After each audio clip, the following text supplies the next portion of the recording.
এদিকে নওগাঁর সাপাহার সীমান্ত দিয়ে ৯ জনকে পুশিনের চেষ্টা চালিয়েছে ভারতের সীমান্তরক্ষী বাহিনী বিএসএফ। তবে বিজিবির কড়া অবস্থানের কারণে তাদের ভারতে ফিরিয়ে নেওয়া হয়েছে।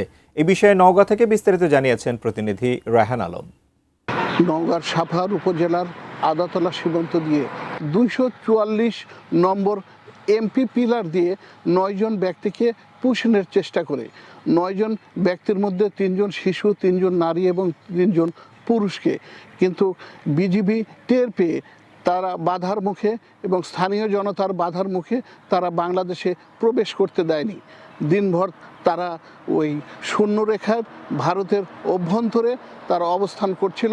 এ নিয়ে স্থানীয়দের মধ্যে দিনভর ব্যাপক উত্তেজনা লক্ষ্য করা যায়। বিজিবির পক্ষ থেকে আজ সকালে এক প্রেস বিজ্ঞপ্তির মাধ্যমে জানানো হয়েছে রাতের কোনো এক সময়ে তারা ওই ৯ জন ব্যক্তিকে ভারতের ভিতরে বিএসএফ তাদেরকে সরিয়ে নিয়েছে।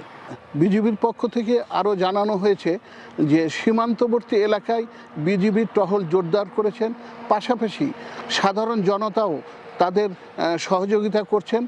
কোনো অবস্থাতেই বিএসএফ কর্তৃক বাংলাদেশে যেন কোনো পুশিনের ঘটনা না ঘটে সেজন্য তারা সচেষ্ট চেষ্টায় রয়েছেন। এই ছিল নওগাঁর সীমান্তের পুশিনের সর্বশেষ খবর।